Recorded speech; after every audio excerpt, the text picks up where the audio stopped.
Direct speech के imperative sentence आदेशात्मक वाक्य,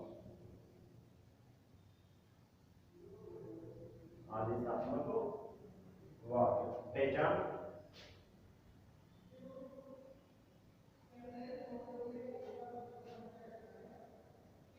आदेश का वाक्य निम्न से शुरू होता है।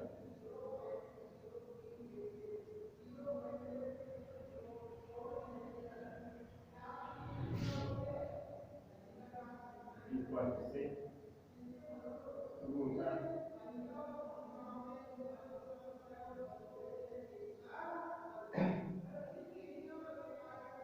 नोट से शुरू होता है।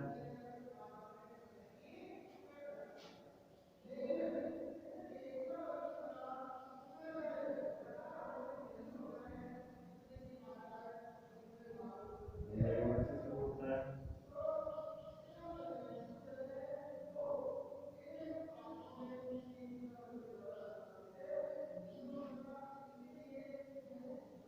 प्लीज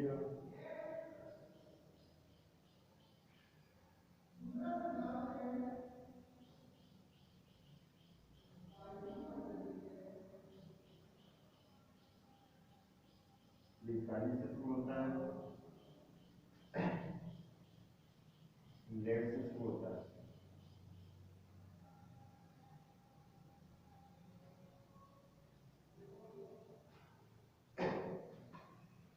डायरेक्ट स्पीच के इम्पेरेटिव सेंटेंस आदेशात्मक वाक्य है। पहचान रिपोर्टेड स्पीच का वाक्य आदेश का मतलब है रिपोर्टेड स्पीच का वाक्य निम्न से शुरू होता है, वर्ब के हाथों से शुरू होता है, नोट से शुरू होता है, नेवर से शुरू होता है, प्लीज यूर काइंडली से शुरू होता है, लेट से शुरू होता है।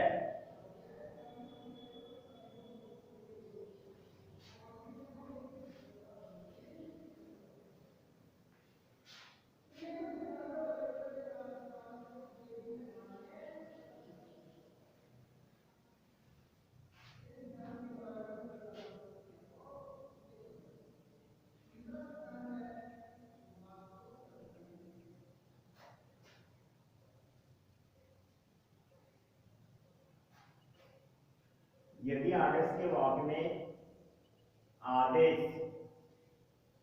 हो तो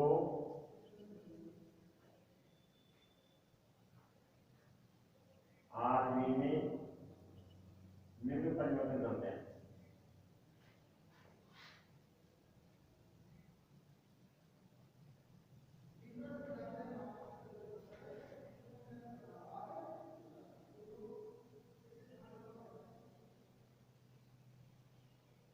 सेज हो ORDERS,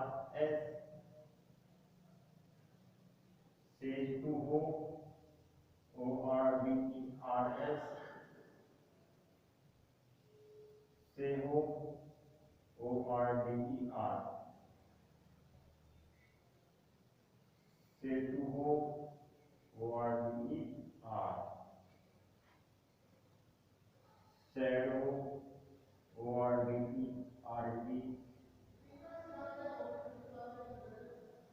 सैड टू हो ORDERED, order।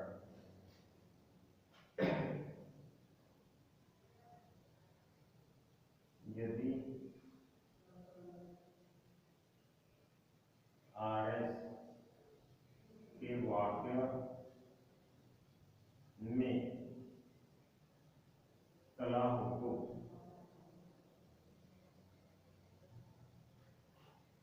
आरबी के वाक्य में निम्न परिवर्तन करते हैं।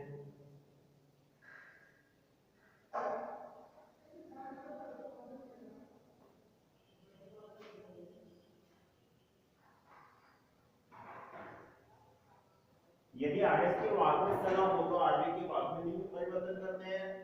जैसे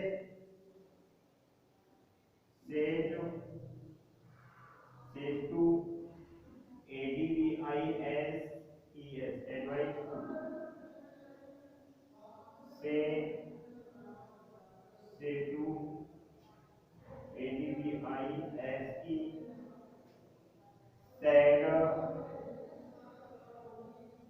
सेड टू ADVISED एडवाइज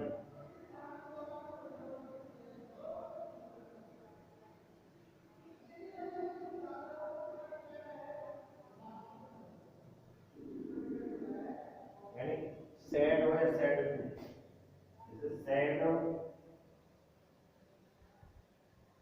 या सेड टू बराबर ADVISED। अब देखो यदि आरएस के वाक्य में आदेश हो तो आरबी में निम्न परिवर्तन करते हैं। सेज का ऑर्डर, सेज टू हो तो order, says order, says to हो तो ऑर्डर, सेड हो ऑर्डर, सेड टू ऑर्डर।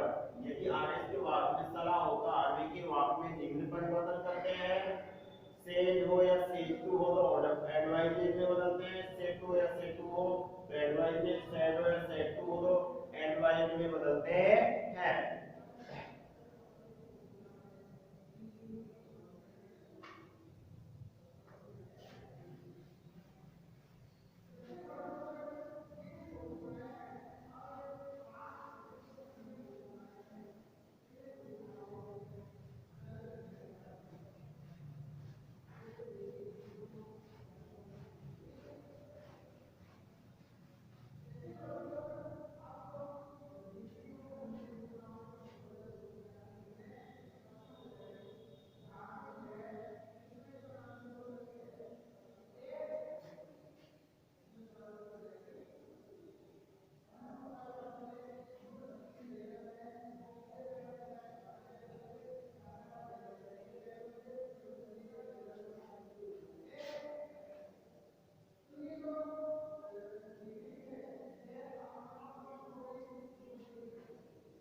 यदि आरएस के वाक्य में निवेदन हो तो आरबी के वाक्य में तीन निम्न परिवर्तन करते हैं।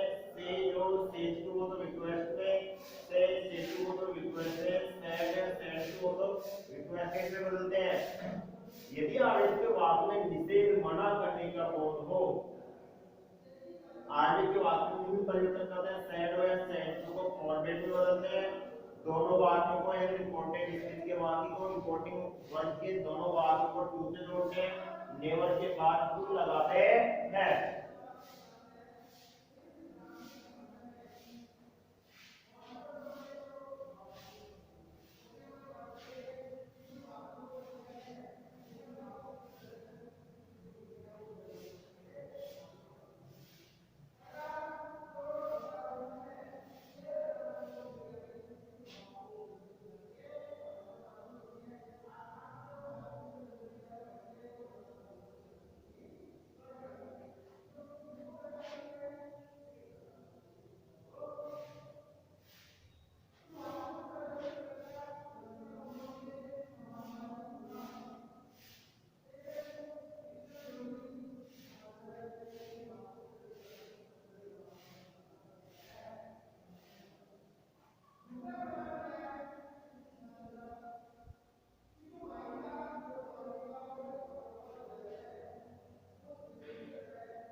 डू नॉट वाले वाक्य में मना करने का बोध हो तो डू नॉट को हटा देते हैं। डू डू नॉट वाले वाक्य में सलाह हो, आदेश हो, निवेदन हो तो डू को हटा देते हैं, वे नोट के बाद टू लगाते हैं। यदि आदेश के वाक्य में किसी भी प्रकार का अर्थ जैसे आदेश, सलाह, निवेदन या मना करने का बोध आदि का बोध न हो तो से टू को आस में बदलेंगे, से टू को आस में, से या से टू को आस करके बदलते हैं।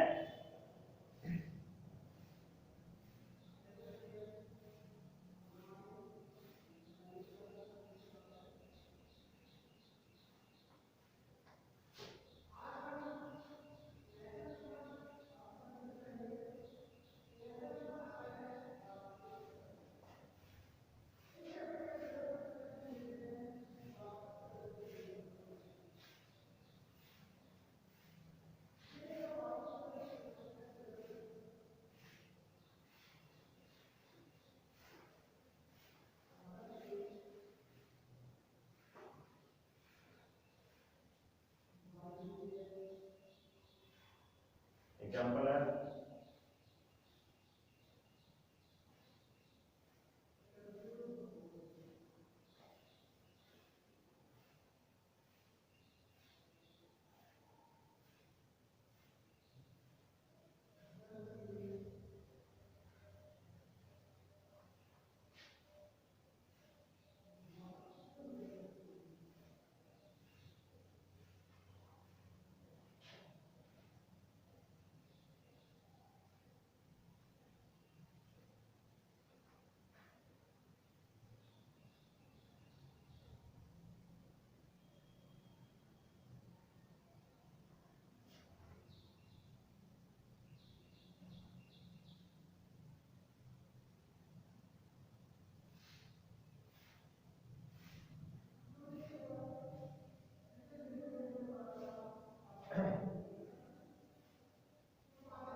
देखो आरएस के वाक्य में से प्लीज व काइंडली को हटा देते हैं जो निवेदन का बोध कराते हैं। आगे देखो एग्जांपल है the teacher said to the student, अध्यापक ने विद्यार्थियों से कहा लिसन टू मी, मेरी सुनो व्हेन आई टीच, जब मैं पढ़ाता हूं। इन्वर्टेड कोमा के अंदर का वाक्य है, रिपोर्टेड स्पीच है, इन्वर्टेड कोमा के बाहर का वाक्य रिपोर्टिंग वर्ब कहलाएगा। अब यहां देखो पहचानना है, लिसन सब्जेक्ट भी नहीं है, हेल्पिंग वर्ब भी नहीं है, ओनली वर्ब की फर्स्ट फॉर्म है ना। इंपेरेटिव सेंटेंस है, अध्यापक विद्यार्थियों से कहा, अध्यापक ने विद्यार्थियों से कहा, the teacher said to the students, अध्यापक ने विद्यार्थियों से कहा लिसन टू मी, मेरी सुनो, व्हेन आई टीच, जब मैं आपको पढ़ाता हूं। तो अध्यापक विद्यार्थियों को क्या दे रहा है, आदेश दे रहा है। सेड हो या सेड टू हो, अगर आदेश का बोल दो तो ऑर्डर्ड में बदलते हैं। आंसर होगा the teacher ordered the student. दोनों बातों को कनेक्टिव के रूप में टू से जोड़ेंगे। लिसन टू मी कौन सा पर्सन है, फर्स्ट पर्सन, फर्स्ट पर्सन को रिपोर्टिंग वर्ब के सब्जेक्ट के अनुसार बदलते हैं। मी ऑब्जेक्ट है, टीचर, टीचर का प्रोनाउन ही होगा, ही का ऑब्जेक्ट होगा हिम। तो मी ऑब्जेक्ट है तो हिम का ऑब्जेक्ट हिम, यहां हिम लिख रहे हैं। फिर आगे वाक्य व्हेन क्लॉज से जुड़ा हुआ है, आगे वाक्य व्हेन क्लॉज से जुड़ा हुआ है। व्हेन के बाद देखो आई सब्जेक्ट है, दूसरा वाक्य आ गया। अगर इस प्रकार से रिपोर्टेड स्पीच का वाक्य इंपेरेटिव बीच में किसी क्लॉज से जुड़ा हो और उसमें सब्जेक्ट प्लस वर्ब दी हो या हेल्पिंग वर्ब दी हो तो उसमें तीनों परिवर्तन होते हैं, प्रोनाउन, समय और टेंस तीनों परिवर्तन होते हैं। आई फर्स्ट पर्सन है, फर्स्ट पर्सन को भी रिपोर्टिंग वर्ब के सब्जेक्ट के अनुसार बदलोगे। आई सब्जेक्ट है, यहां टीचर, टीचर तो प्रोनाउन क्या है ही, और ही का सब्जेक्ट क्या होगा ही। तो यहां क्या लिखोगे ही। इसके उसके बाद में टेंस पर परिवर्तन करना है। वर्ब की सेकंड फॉर्म दी हुई है पास्ट टेंस है, वर्ब की सेकंड फॉर्म दी हुई है पास्ट टेंस है। टेंस परिवर्तन करेंगे, वो वर्ब की सेकंड फॉर्म है पास्ट टेंस है, टेंस संबंधी परिवर्तन करेंगे। यहाँ देखो वर्ब की फर्स्ट फॉर्म है टीच, तो क्या आएगी विपर्स प्लस एस और एस दिया हो तो वर्ब की सेकंड फॉर्म होती है taught.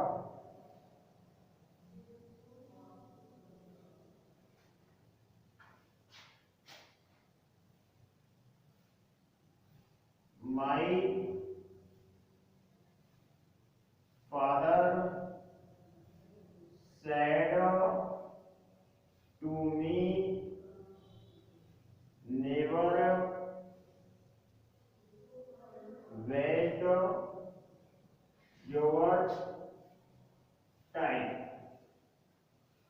My father said to me, मेरे पिता ने मुझसे कहा, never waste your time, कभी अपना समय बर्बाद नहीं करो, मत करो।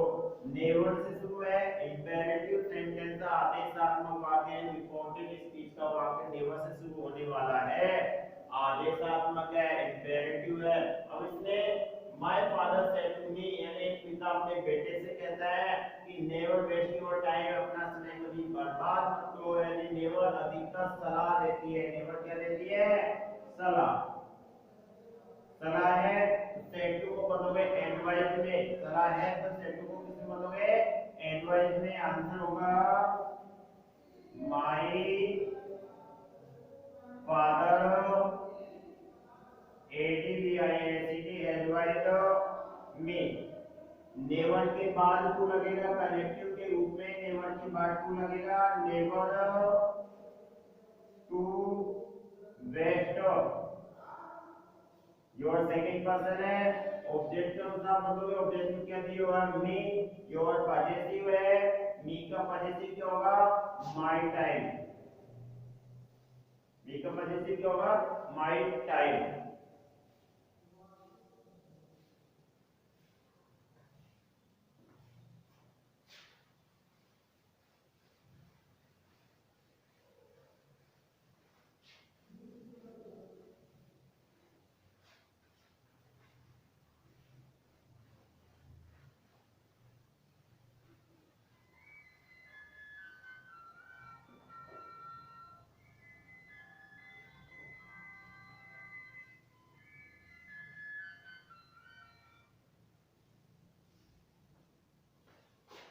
जैसे my mother said to me, do not waste your time। My mother said to me, मेरी माँ ने मुझसे कहा, do not waste your time, अपना समय बर्बाद मत करो। यहाँ पे क्या दी गई है? माँ अपने बेटे को कह रही है, सलाह दे रही है। said to उसको एडवाइस में बदलते हैं। Answer my mother advised me, है ना? ध्यान देना, डू नॉट वाले वाक्य में अगर निषेध है, मना करने का बोध है, तो डू नॉट को पूरा हटा देंगे। अगर निवेदन सलाह आदेश हो तो यहाँ से ओनली नॉट डू को हटाएंगे। क्या होगा? डू को क्या कर देंगे? ऐसे हटा देंगे, नॉट के बाद टू लगाया जाएगा। अगर रिपोर्टेड स्पीच के वाक्य में आदेश हो, निवेदन हो, सलाह हो और वाक्य डू नॉट से शुरू हो तो ध्यान देना, सेड और सेड टू को तो उसके आधार पे बनेंगे। आदेश है तो ऑर्डर पे हो जाएगा, निवेदन है तो रिक्वेस्टेड में हो जाएगा, सलाह है तो एडवाइस में हो जाएगा। लेकिन डू नॉट में डू को हटा देंगे, नॉट के बाद टू लगाया जाएगा। Not to waste your second person है, ऑब्जेक्ट के अनुसार बदलोगे। योर पॉजिटिव है, मी का पॉजिटिव होगा माय टाइम।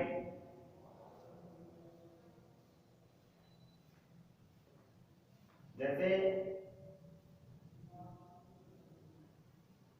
द टीचर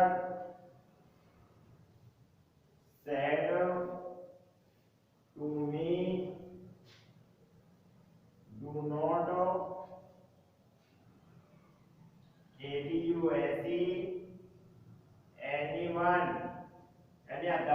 से कहा डू नॉट अब्यूज एनीवन, किसी को गाली मत दो, तो यहाँ मना करने का बोध है डू नॉट है, तो यहाँ मना करने की बोध में फॉरवर्ड का प्रयोग करेंगे।